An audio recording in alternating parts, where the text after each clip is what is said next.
Hiya, I want to talk to you about the temperature checks they're doing with the temperature guns, and I want to read you a post which was on Solutions Empowerment, but I do not know where it was reposted from. And there's a couple of things to think about. The very act of pointing a gun at someone's head and normalizing that, particularly towards, well, anyone's head, but particularly the children, it has to have an effect on you at an energetic level, and it's terribly wrong. But there's also other things to think about too, particularly with regard to your pineal gland, which is vitally important and something which is under constant attack and has been for a long time, because it's the bridge, if you will, or the gateway is probably a better one, to the higher energy realms, the spirit worlds.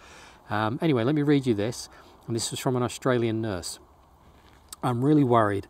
I've started implementing the new protocols in force. One of my new tasks is taking and recording each person's temperature. I aim for the center of their forehead with my thermometer-shaped gun. I pull the trigger, wait for the beep, and record the temperature. I always apologize to the person before proceeding. After doing this a dozen or more times, I suddenly had a realization. Are we being desensitized to be targeted at the head and also causing potential health issues by aiming an infrared ray to the pineal gland? So I started taking the temperature on the wrist, which turned out to be more accurate given that the forehead is cooler than the wrist and the results differ by more than 1 degree in some cases. I went to a shopping mall and people were lining up to get their temperatures taken by an employee who was obviously not a medic and was not properly educated on how to correctly perform this procedure. Many were shocked when it was my turn and I took the gun that was being directed at my forehead and redirected it to my wrist. I spoke softly but firmly and told the employee that an infrared thermometer must never be pointed at someone's forehead, especially babies and young children. In addition, it requires basic knowledge of how to properly read someone's temperature, i.e. placing a thermometer on the wrist or elbow fold is much more accurate and much less harmful. It was very disturbing to me to observe children getting used to seeing an object the shape of a gun aiming at the forehead and without any negative reaction from the adults as if this was normal and acceptable. As a medical professional, I refused to directly target the pineal gland, which is located directly in the center of the forehead with an infrared ray. However, most people agree to go through this several times a day. Our pineal glands must be protected as it is crucial for our health both now and in the future. The pineal gland is a small pinecone-shaped gland of the endocrine system, a structure of the diencephalon of the brain. I hope I said that right. The pineal gland produces the hormone melatonin.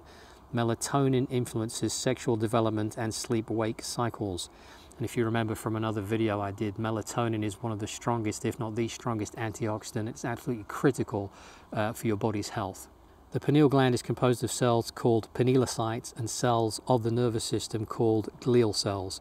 The pineal gland connects the endocrine system with the nervous system, and it converts nerve signals from the sympathetic system of the peripheral nervous system into hormone signals.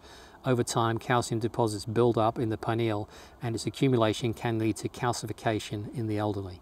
Function.